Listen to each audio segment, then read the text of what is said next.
भगवान श्रीकृष्ण गीतारे स्वयं कहिछन्ति गायत्री छन्दसामहम् अर्थात मो मंत्र मानक मध्यरे सर्वश्रेष्ठ मंत्र गायत्री अटे।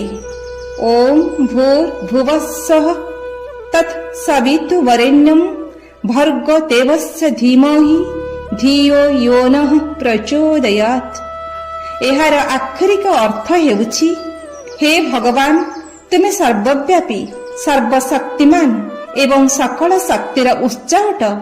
तुमे ही आलोक, तुमे ही सर्वज्ञ, तुमे ही परमानंद, तुमे भय विनाशक, तुमे विश्वस्रष्टा, तुमे ये समस्तंकर ऊर्ध्वरे। तुमर आलोक अन्वेषण आमे नतमस्तक पूर्वक ध्यानमग्न। तुमे आमर धीशक्ति को सुनियंत्रण कर, आमको सत मार्गरे प्रेरित कर, सत कर्म पाई आम भितरे प्रचोदना भरी दियो।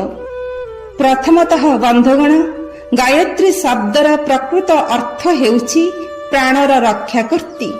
प्राण हेउछि जीवनी शक्ति जहा द्वारा आमे बंची थाउ, सचेतन होई थाउ। प्राणर प्राचुर्य थिबा व्यक्ति साहसी होइथांती, दृढ़मना होइथांती, धैर्यवान और आशावादी होइथांती। किंतु जो मनुष्य मध्यरे एही प्राण शक्तिर अभाव थाए, सही व्यक्ति हीनमन्यतार शिकार होइथांती।